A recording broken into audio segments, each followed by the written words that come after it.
Sir Sanjay Kulkarni sir, मैं आपसे ये समझना चाहूंगी, जिस बात का जिक्र राहुल यहां पर कर रहे हैं, अक्टूबर 2020 एक लिमिटेड वॉर की तरफ हम बढ़ रहे हैं, जो ग्राउंड पर परिस्थितियां अभी दिखाई देती हैं, क्योंकि 15 जून को गलवान में जो हुआ उसके बाद लग रहा कोशिशें ये हो रही थी कि हालात सुधरे, लेकिन देखिए आज हम फिर उस मोड़ पर खड़े हैं जहां पर चीन की तरफ से हमें धोखा मिला है। किस दिशा में ये परिस्थितियां जाते हुए आप देख रहे हैं एक एक्सपर्ट के तौर पर? ऐसे है कि चीन दबाव डाल रहा है, इसमें कोई शक नहीं। आप 1962 की बात कर रहे हैं, अगर आप देखें तो उस वक्त भी इसी तरह चीन बातचीत करता रहा, दबाव डालता रहा और अक्टूबर के महीने में उसने हमला किया। इस वक्त हमला तो मैं नहीं कहूंगा, लेकिन चीन दबाव डालता है, चीन दबाव डालेगा। चीन के कथनी और करनी में अंतर है। चीन के अंदरूनी मामलात भी बहुत खराब हैं, उनकी हालत अंदरूनी बहुत ही खराब है। उनको मालूम है कि वो वैसे भी साउथ चाइना सी और ईस्ट चाइना सी में दबाव में आ रहा है। अमेरिका उसको आंख दिखा रहा है, वो तरह तरह की एक्सरसाइजेस करने की कोशिश कर रहा है। उसको लग रहा है कि हिंदुस्तान भी इन सब के साथ मिल गया है, तो चीन के ऊपर जबरदस्त दबाव है। अगर आप देखें, उस दबाव को मद्देनजर रखते हुए हम लोग बार बार कह रहे हैं स्टेटस को एंटे, यानी कि अप्रैल 2020 की स्थिति में आई गई, उसके बाद ही पीस एंड ट्रैंक्विलिटी होगा।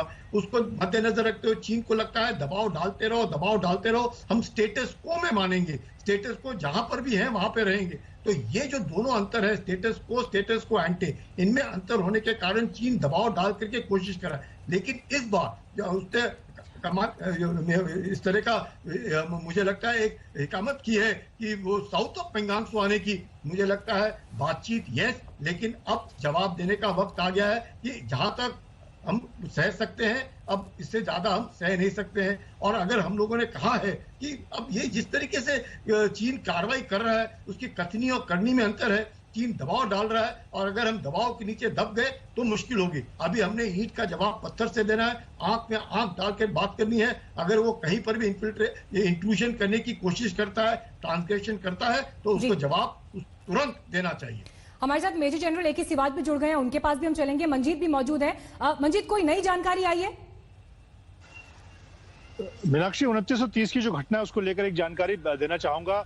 सेना के जो सूत्र बता रहे हैं काफी बड़ी संख्या थी PLA की, जब उन्होंने 2930 की रात को दक्षिण जो पेंगोंग त्सो का इलाका है वहां पर जो कोशिश की भारतीय लाइन ऑफ एक्चुअल कंट्रोल के अंदर घुसने की, तो वहां पर काफी बड़ी संख्या थी चीन की और एक तरह से तैयारी के साथ चीन ने इस घटना को अंजाम दिया। और कल भी हमने जिस तरह से बताया कि भारतीय सेना की जो सेनाओं की जो तैनाती है, खासतौर से तीनों सेनाओं की तैयारी की बात करें, दक्षिण चीन सागर में भारतीय सेना नौसेना के जंगी बेड़े तैनात किए गए थे, उसको लेकर भी चीन को परेशानी थी। और कहीं ना कहीं उस घटना से भी चीन एक तरह से परेशान था, उसको उसने राजनीतिक मोर्चे पर उठाया। और इसीलिए 2930 की जो घटना हुई वो चीन की बौखलाहट थी। और उस घटना के दौरान जो जानकारी मिल पा रही, काफी बड़ी संख्या में चीन ने वहां पर कोशिश की, लेकिन आशंका भारतीय सेनाओं को लगातार इस बात की बनी हुई थी कि चीन कहीं ना कहीं किसी इलाके में इस तरह की घटना को अंजाम दे सकता है, और इसीलिए तैयारी थी। और इस बार चीन गलवान जैसी किसी घटना को अंजाम देने में कामयाब नहीं हो पाया, और इसीलिए समय रहते सेनाओं ने अपनी पूरी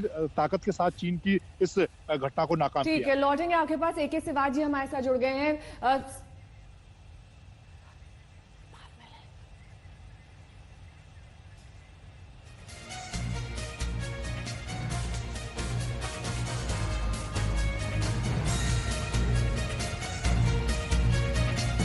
आपसे ये जानना चाहेंगे सिवाज सर कि जिस तरीके से अब लगातार हम मूवमेंट चीनी सेना का देख रहे हैं, ये रणनीति जो भारतीय सेना ने अब अपनाई है, इसको हम किस तरीके से देखें, कैसे समझें, और आने वाले वक्त में क्या वॉर की तरफ हम बढ़ रहे हैं? देखो, इसमें कोई दो राय नहीं। भारत ने अभी प्रोएक्टिव स्ट्रेटेजी अपनाई है कि ये है कि ईंट का जवाब पत्थर से देना, और चीन की जो असलियत है उसको जान गए हैं कि चीन कहीं ना कहीं कहता कुछ है, करता और कुछ है। तो जिस प्रकार से इसे 29 और 30 अगस्त की रात को कहीं ना कहीं पेंगांग त्सो में एक प्रकार दोबारा दबाव डालने की कोशिश की, ये एक सोची समझी साजिश है चीन की। और चीन कहीं ना कहीं, जो बिल्कुल ठीक बता रहे थे मंजीत, कि जो प्रेशर में आया है कि जब भारत ने अपनी दो शिपें हैं जो कि साउथ चाइना सी में भी भेज दी हैं, तो एक प्रकार से जो चीन अभी बुखलाया हुआ है और प्रेशर डालने की कोशिश कर रहा है कि हम मान जाएं कि जो स्टेटस को अभी है, और हम कह रहे हैं जब तक आप अप्रैल 2020 की स्थिति में नहीं जाएंगे हम मानने वाले नहीं हैं। और भारत इसके लिए तैयार है, भारत किसी हद को जाने के लिए तैयार है। चीन को यह समझना चाहिए। और मैं एक बात आना चाहता हूं, बहुत जरूरी बात, कि जो चीन का मेन मुद्दा है देप्संग का इलाका, और वो कहीं ना कहीं आपके प्रेशर डाल रहा है फिंगर 4 से लेके फिंगर 8 पंगेंगसो में, मगर वो देप्संग का जो इलाका है जहां वो दौलत बेग ओल्डी में जो दरबुक शोक दौलत बेग ओल्डी वाली रोड है उसको डोमिनेट करना चाहता है, और कहीं ना कहीं वो ये दिखाना चाहता है कि अगर वो फिंगर एरिया में वापस जाने के लिए तैयार है, मगर देप्संग से वो बिल्कुल नहीं जाएगा, क्योंकि उसको डर है कि जब हम सब सेक्टर नॉर्थ जो दोरबक का इलाका है वो 8 किलोमीटर है आपके काराकोरम पास से साउथ में, और वहां से भारत अक्साई चीन में भी जा सकता है, जिसको गेटवे टू अक्साई चीन बोलते हैं, ईस्ट में जाने में, और वेस्ट में गिलगित बाल्टिस्तान में जा सकता है, जहां चीन का चाइना पाकिस्तान इकोनॉमिक कॉरिडोर है। तो एक प्रकार से जो चीन है एक सोची समझी साजिश के साथ आया है।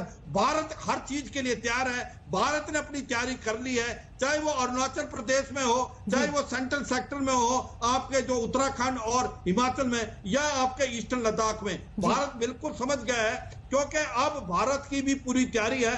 भारत की 3 से ज्यादा डिवीजन डिप्लॉयड है, आपके आर्टिलरी गन्स हैं, मिसाइल लगा दी है। बिल्कुल, और देखिए शिवाज सर, जिस बात का जिक्र आप कर रहे हैं, जिन तैयारियों का, मिनिस्ट्री ऑफ डिफेंस का जो एक छोटा सा ही सही जो स्टेटमेंट आया उसमें इस बात का जिक्र किया गया है कि सेना अपनी तरह से पूरी तैयार है, और अंदेशा भी था कि चीन की तरफ से ऐसा होगा। अशरफ वानी भी मौजूद है हमारे साथ। अशरफ, जिस दौरान गलवान की घटना हुई थी, आप खुद उस इलाके में उससे पहले और उसके बाद आपने विजिट किया था, आपने वहां की परिस्थितियां देखी थी, और जिस बात का जिक्र भी राहुल कंवल भी कर रहे थे कि जो डीप एरियाज है पेंगोंग सो से लगते हुए, वहां से लोगों को हटाया गया है, उन्हें वापस लाया गया है। प्रीएम्प्ट कर रही थी सेना इस चीज के लिए, इस घटना के लिए?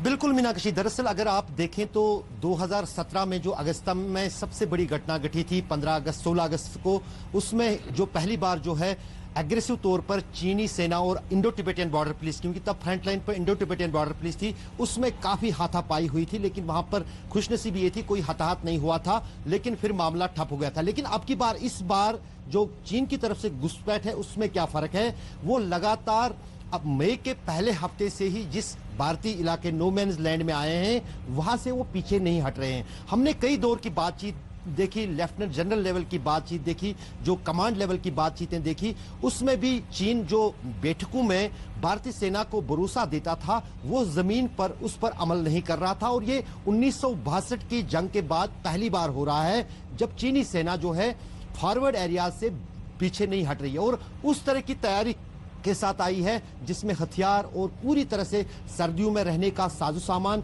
और उस तरह की तैयारी के साथ आया है। उसके जवाब में फिर जून के महीने में जब गलवान की घटना घटी थी, उसके बाद भारतीय सेना ने भी बहुत तेजी के साथ अपनी सेना की तैनाती भी बढ़ाई थी, हथियारों की नियुक्ति, जो हथियार जो लगाए जाते हैं फॉरवर्ड एरियाज में उनको भी कहा था, चाहे बोफोर्स हो चाहे टैंक्स हो, सब कुछ जो है पहले ही लद्दाख के लाइन ऑफ कंट्रोल। मेरी सहयोगी श्वेता सिंह भी हमारे साथ जुड़ गई हैं। श्वेता, क्योंकि आप खुद ग्राउंड जीरो पर मौजूद थी, आप इस इलाके को भली भांति समझती हैं, क्या माने ये जो चीनी अग्रेशन है ये लंबे समय तक जारी रहने वाला है, ये जल्द नहीं थमने वाला है?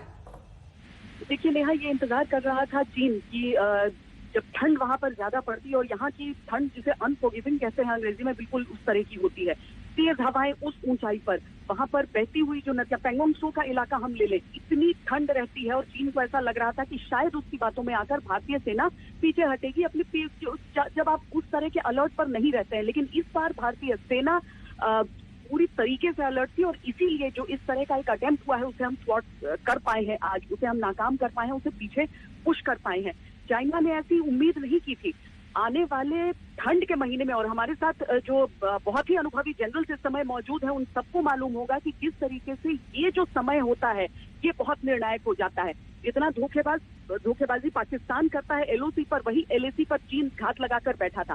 पेंगोंग सो का पूरा इलाका वो चाहता है कि 60% उसके तिब्बत के अधीन आ जाता है, जिसे चीन ने जिस तिब्बत पर कब्जा कर रखा है, और जो बाकी का हिस्सा है हिंदुस्तान का उस पर भी नजर रहती है चीन की। तो इस बार चूंकि भारतीय सेना पूरी तरीके से अलर्ट थी, पूरी तरीके से ये देख रही थी कि कहीं चीन की तरफ से कोई हरकत ऐसी न हो, हमारी हवाई आंखें उन पर लगी हुई थी, एक एक चीज हम देख रहे थे, इसीलिए हल्की सी उनकी ओर से एक हिमाकत हुई, और हमने उसी समय ये तय कर लिया कि किस तरह से हमें पीछे करना है। झड़प हुई है, अभी तक शुक्र ये है कि किसी भी तरह की कैजुअलिटी की बात नहीं आई है, न इंजरीज की बात आई है, लेकिन बहुत ही भीषण झड़प यहाँ पर हुई है। चीन वापस धकेला गया है अपने उस इलाके में। जहां तक उसे रहना है, जो बातचीत के हिसाब से जहां तक उसे रहना चाहिए, उससे एक भी कदम आगे नहीं आ पाया है। और यही हम यहाँ पर दिखा भी रहे हैं